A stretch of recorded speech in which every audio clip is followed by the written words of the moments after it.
Good morning student.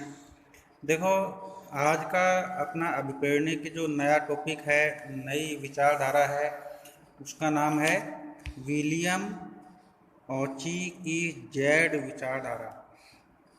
क्या नाम है? विलियम ऑची की जेड विचारधारा।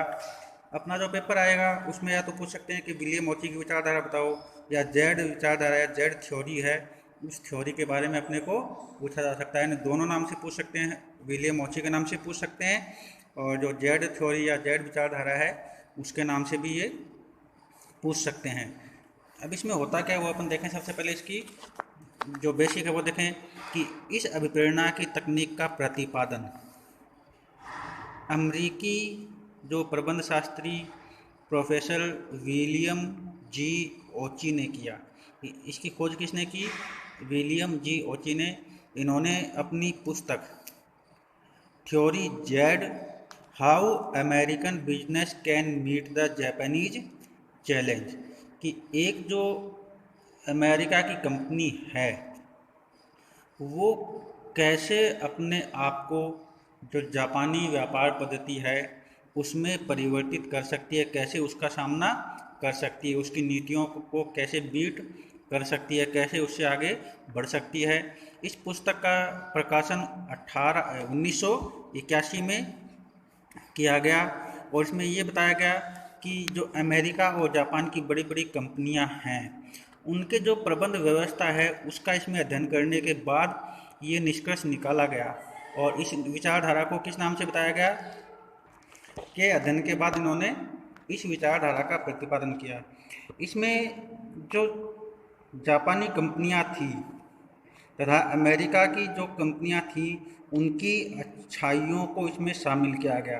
यानी ये मूल सोच से क्या बताती है कि जो एक प्रबंधक है उसको किस प्रकार से अपने संगठन में नीतियां अपनानी चाहिए, कौन कौन सी विशेषताओं को इसमें शामिल करना चाहिए, जिनकी वजह से अपन क्या करें, अपने जो लक्ष्य निर्धारित किए गए हैं उन लक्ष्यों को आसानी से प्राप्त कर सकते हैं। और इन्होंने क्या बताया कि कोई भी कंपनी है ना, या जो जापानी कंपनियां हैं उनका प्रबंध मूलतः 3 तत्वों पर आधारित होता है। पहला, विश्वास, कि वो क्या करते हैं, अपने कर्मचारियों पर विश्वास करते हैं। दूसरा, मर्मज्ञता, यानी उनको उनकी प्रत्येक बात की जानकारी होती है। और तीसरा, आत्मीयता, कि वो इंसान को इंसान की तरह ट्रीट करते हैं, न कि एक मशीन की भांति।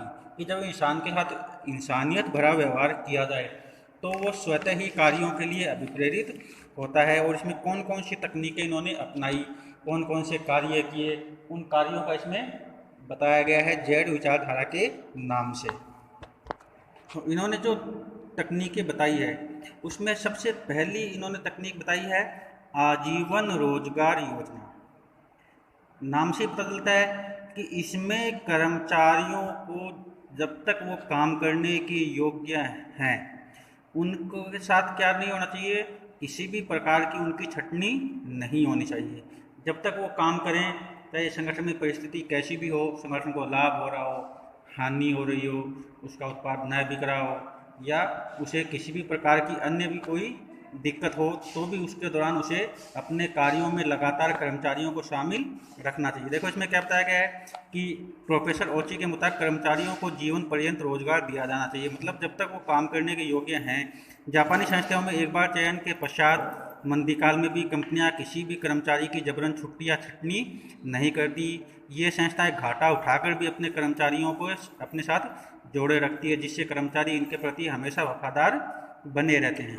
दूसरा, मंद गति से मूल्यांकन एवं पदोन्नति, कि कई बार क्या होता है कि कई कर्मचारी ऐसे होते हैं जो काम का दिखावा करते हैं, काम नहीं करते, और जो प्रबंधक हैं उनकी नज़रों में तो वो प्रबंधकों के लिए क्या बने रहते हैं, अच्छे बने रहते हैं, और उन्हें ही जो संगठन में पदोन्नति के अवसर प्राप्त होते हैं।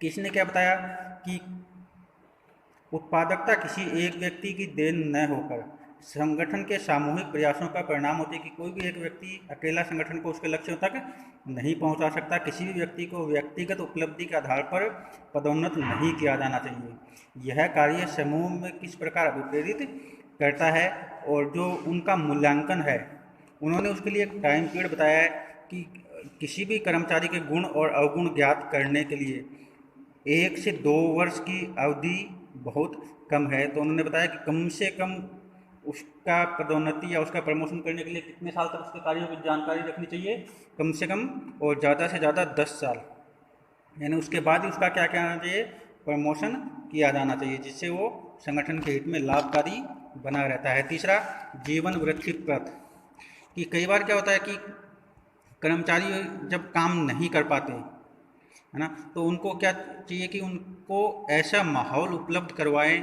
कि वो अपने कार्य में एक विशिष्टीकरण को प्राप्त कर सकें। कि जब उनसे लगातार एक ही काम करवाया जाता है तो कर्मचारी अपने लक्ष्य को आसानी से प्राप्त कर सकता है, और उस कार्य में विशेष योग्यता उसको प्राप्त हो सकती है। चौथा, मानवीय संबंधों पर बल, इसमें बताया गया कि प्रबंधकों को कर्मचारियों पर पूर्ण ध्यान देना चाहिए। उन्हें अपने कर्मचारियों का ध्यान केवल कार्यस्थल पर ही नहीं, बल्कि उसके परिवार, उसकी रुचियों, महत्वाकांक्षाओं, उसके विचारों आदि का भी उनको ध्यान रखना चाहिए, और उसको एक मशीन की भांति न समझकर उसे एक अपने जैसा ही कर्मचारी मानकर उनको संगठन में कार्यों में लगाना चाहिए। उनके साथ आत्मीयतापूर्ण व्यवहार करना चाहिए, जिससे उसे भी ये लगे कि हाँ, मैं जिस संगठन में काम कर रहा हूँ वहाँ मेरे हितों का ध्यान रखा जा रहा है। यदि उसके अंदर ऐसी भावना आएगी तो वो स्वतः ही क्या करेगा, अभिप्रेरित होकर अपने कार्यों और अपने लक्ष्यों को पूरा कर पाएगा।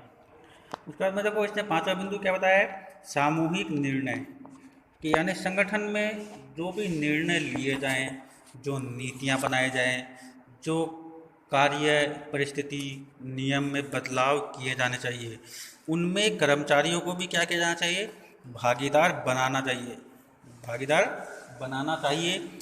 इससे निर्णय लेते समय कर्मचारियों की सलाह और उनका परामर्श लिया जाना चाहिए, तथा समय समय पर उनसे कार्य के संबंध में सलाह और सुझाव मांगे जाने चाहिए।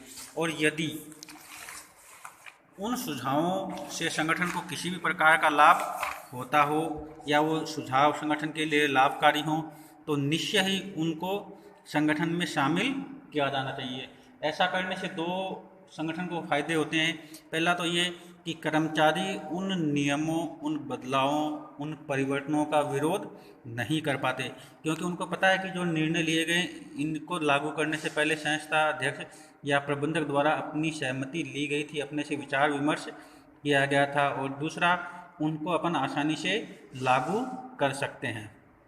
उसके बाद में अगला है मानव संसाधन विकास, यानी एक नई विचारधारा है जिसका वर्तमान में बहुत ज़्यादा उपयोग संगठनों में किया जा रहा है। इसे अपन सामान्य रूप से HRM या HRD के नाम से जाना जाता है। इस विचारधारा में कर्मचारियों में कार्य के प्रति लगन और उत्साह, यानी उनको मोटिवेट करने के लिए मानव संसाधन विकास की योजनाएं बनानी चाहिए। कर्मचारियों की छिपी हुई क्षमता को पहचान कर इन क्षमताओं के विकास हेतु उन्हें उचित शिक्षण और प्रशिक्षण दिया जाना चाहिए।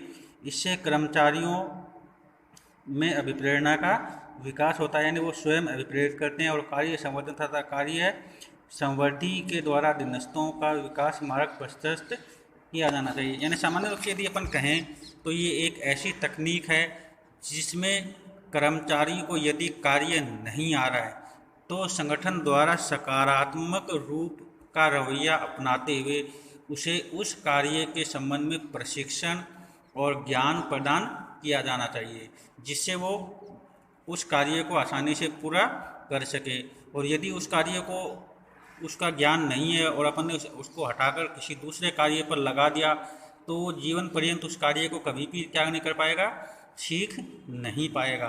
तो ऐसी परिस्थिति में अपने पास विकल्प बचता है कि अपन क्या करें, उसको उस कार्य के संबंध में अभिप्रेरणा दें, तकनीक दें, उसको सिखाएं, प्रशिक्षण दें, जिससे वो जब तक संगठन में काम करने के योग्य रहेगा तब तक वो उसी संगठन में स्वयं अभिप्रेरित होकर कार्यों को पूरा करता रहेगा। और अगला है अनौपचारिक नियंत्रण, कि अनौपचारिक नियंत्रण होता है क्या है कि संगठन में दो तरह से नियंत्रण किया जा सकता है। पहला औपचारिक, यानी जिसकी एक निश्चित प्रक्रिया होती है, सुपरवाइजर नियुक्त करके उनके कार्यों की निगरानी करवानी, और दूसरा होता है अनौपचारिक, जिसमें अप्रत्यक्ष रूप से उसके कार्यों की निगरानी की जाती है। अब अप्रत्यक्ष रूप से उसके कार्यों की निगरानी करेंगे तो उसको कार्य के दौरान किसी प्रकार की बाधा का सामना नहीं करना पड़ेगा, वो सुचारू रूप से और बिल्कुल तनाव मुक्त होकर अपने कार्यों को पूरा करता रहेगा। और यदि औपचारिक अपन जो नियंत्रण है उसकी तकनीक अपनाते हैं तो हो सकता है कि वो नियंत्रण के समय बेहतर ढंग से कार्यों को पूरा करे और सामान्य परिस्थितियों में अपने कार्यों से जी चुराए। तो इस विचारधारा में ये 7 इन्होंने उपाय बताए हैं कि जिन उपायों को अपनाकर अपन क्या कर सकते हैं, अपने संगठन में बेहतर तरीके से कार्यों को पूरा करवा सकते हैं और अन्य किसी भी संगठन से ज़्यादा लाभों की प्राप्ति कर सकते हैं। तो आज का ये अपना टॉपिक था विलियम जेड ओची की विचारधारा। इस विचारधारा का प्रतिपादन विलियम जेड ओची ने किया। इनकी किताब का नाम था theory Z, how American business can meet the Japanese challenge के नाम से इन्होंने 1981 में एक पुस्तक प्रकाशित की। 3 इन्होंने कार्यों के आधार बताए हैं, विश्वास, मर्मज्ञता और आत्मीयता। और इसके साथ ही इन्होंने 7 इसमें प्रबंध की तकनीकें बताई हैं, आजीवन रोजगार योजना, मंदगति मूल्यांकन और पदोन्नति, जीवन प्रतिव्रत, मानवीयता पर बल, सामूहिक निर्णय, मानव संसाधन विकास और अनौपचारिक नियंत्रण। तो इसी के साथ ही अपना आज का जो चौथा चैप्टर है अभिप्रेरणा का अर्थ, परिभाषा, आवश्यकता, महत्व, तकनीकें और विचारधाराएं, ये समाप्त हो गया। इसमें अपन ने पढ़ा क्या क्या है, सबसे पहले अभिप्रेरणा का अर्थ और परिभाषाएं पढ़ी हैं। उसके बाद में अभिप्रेरणा की जो सामान्य विशेषताएं थी, इन विशेषताओं का अध्ययन किया है।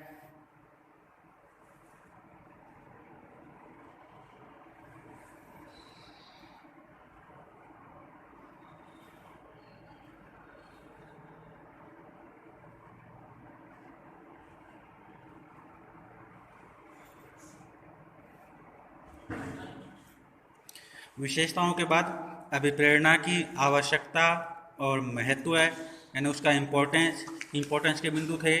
सबसे पहला लक्ष्यों की प्राप्ति में सहायक, दूसरा कार्य संतुष्टि और अभिवृद्धि, तीसरा संसाधनों का सदुपयोग, चौथा मनोबल में वृद्धि, पांचवा अच्छे श्रम संबंधों का निर्माण, कर्मचारी अनुपस्थिति एवं आवर्तन में कमी, प्रबंध कार्यों का आधार, परिवर्तनों में सुविधा, समूह भावना का विकास, संस्था की ख्याति में वृद्धि, व्यवहारिक प्रबंध की कुंजी। ये इसकी आवश्यकता महत्व थी। उसके बाद में इसकी अभिप्रेरणा की तकनीकें थी। पहली वित्तीय तकनीक जो नकद रूप में होती हैं, दूसरी अवित्तीय तकनीक जो मनोवैज्ञानिक होती हैं। इनमें पद सेवा सुरक्षा, प्रशंसा और सम्मान, प्रबंध सहभागिता, प्रभावी नेतृत्व, अधिकार प्रत्यायोजन, कार्य विस्तार एवं कार्य परिवर्तन, समूह चर्चा, विकास के अवसर, प्रतिस्पर्धा का सामना करना और स्वस्थ वातावरण। इसके बाद टॉपिक था अभिप्रेरणा की विचारधाराएं। सबसे पहले थी मास्लो की आवश्यकता क्रम विचारधारा, जिसमें का अध्ययन अपन ने इस डायग्राम के माध्यम से किया था। उसके बाद में थी हर्ज़बर्ग की द्विघटक विचारधारा। 2 घटक थे, पहला स्वास्थ्य घटक या आरोग्य घटक और दूसरा अभिप्रेरक या मोटिवेशन फैक्टर। उसके बाद में थी एक्स और वाई विचारधारा। एक्स विचारधारा नकारात्मक थी और वाई विचारधारा सकारात्मक। और इसके बाद में आज जो अपने अंतिम टॉपिक पढ़ा है विलियम जेड ओची की विचारधारा। तो ये अपना टॉपिक था, अपना चैप्टर इसी के साथ कंप्लीट होता है।